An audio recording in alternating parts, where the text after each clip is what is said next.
Today, some brand new details about the battle that's been ongoing between Alaska Governor Sarah Palin and late-night host David Letterman. Letterman made, and admits he made, some racy jokes about Governor Palin's 14-year-old daughter, Willow. Even his fans are having trouble finding the humor in what he said. Well, now some critics want him out as host of the popular talk show, but is Letterman getting special treatment, and is there a double standard at work here? Seton Motley is the communications director for the Media Research Center. Can't wait to hear what the research says on this one, because this is all anyone's talking about, Seton. Before we start, let's take a look at David Letterman's monologue. One awkward moment, though, during the game. Maybe you heard about it. Maybe you saw it on one of the highlight reels. One awkward moment for Sarah Palin at the Yankee game. During the 7th inning, her daughter was knocked up by Alex Rodriguez.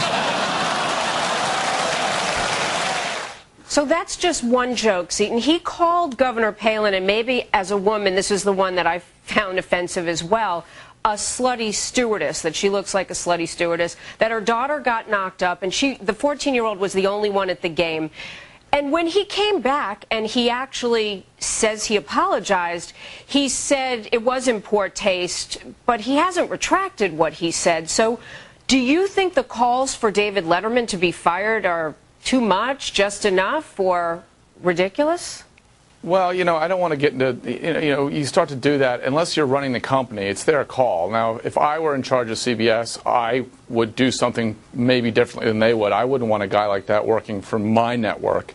But again, that's not my call, and it certainly doesn't require government legislation to say he needs to go. That's just way too far, and certainly unconstitutional and just crazy. But look, it's a matter of decision making for the CBS network and the board of directors and the stockholders. And if they make enough of a clamor, believe me, if the stockholders start saying he needs to go, then they'll probably look at it a little differently. I think you're right about the double standard, though. I mean, one of my maxims of life is being liberal means never having to say you're sorry. And if you're offensive to the right group of people, the right sets of people, conservatives being one of the big ones, you don't have to apologize in a way you would, say, if you were Don Imus and were, offensive in another direction. What's different or not different about this situation from the Don Imus circumstances?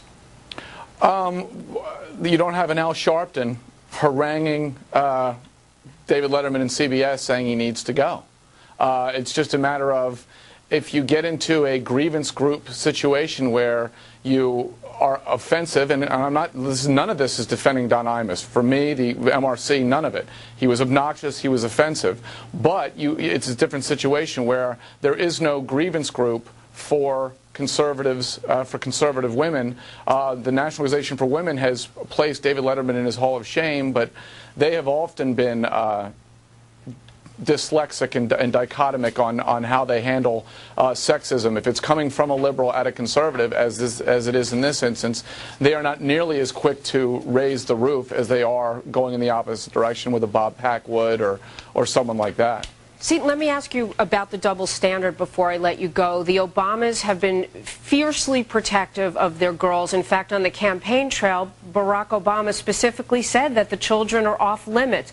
Do you think it would be appropriate for Michelle Obama, for example, to come out and say, you know what, if it were my child, I'd be upset? Well, that would certainly, listen, I'm not a parent, but I can certainly understand the visceral reaction of any parent when their child is attacked in this way. And I would think, rightly so, they said during the campaign that the Obama girls were off limits. Certainly. It should always be the case for the children. They didn't run for anything. So, yes, Michelle Obama could say something, but there are instances in the media now where, because Bristol Palin is speaking out on teen pregnancy, that now she's fair game. Jeffrey Toobin, CNN, said she's fair game because of that. And, of course, that's assuming that David Letterman meant Bristol and not 14-year-old Willow, which, of course, makes no sense because Willow was at the game and she wasn't. There is a double standard. There is a media double standard as far as who can get attacked and who can't and who's off limits and who's not. And there are a lot more they give a lot more latitude to liberals attacking conservatives than they do in the other direction.